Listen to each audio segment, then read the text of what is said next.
ओदिशामध्ये आज प्रसिद्ध जगन्नाथ रथयात्रेला प्रारंभ होणार आहे। पवित्र रथयात्रेनिमित्त राष्ट्रपती द्रौपदी मुर्मू यांनी भारत आणि परदेशात राहणाऱ्या महाप्रभू जगन्नाथांच्या भक्तांना शुभेच्छा दिल्या आहेत। रथावर बसलेले बडे ठाकूर बलभद्र, महाप्रभू श्री जगन्नाथ, देवी सुभद्रा आणि चक्रराज सुदर्शन यांचं दर्शन घेऊन लाखो भाविकांना दिव्य अनुभव मिळतो असं राष्ट्रपतींनी म्हटलं आहे।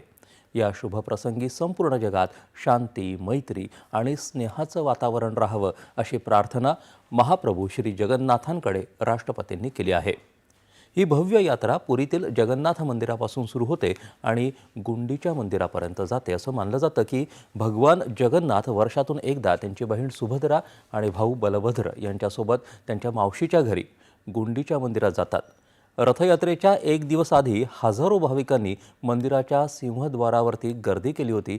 ही रथयात्रा एकूण 12 दिवस चालणार असून 8 जुलैला नीलाद्री विजयानं या यात्रेचा समारोप होईल आणि भगवान जगन्नाथ त्यांच्या मूळ मंदिरात परत येतील।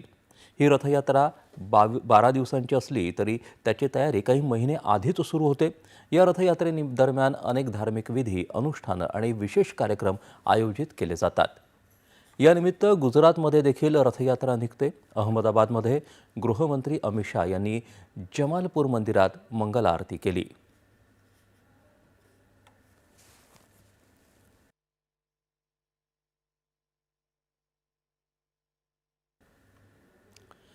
दुचाकी वाहनांवर पथकर लावण्याचा सरकारचा कुठलाही विचार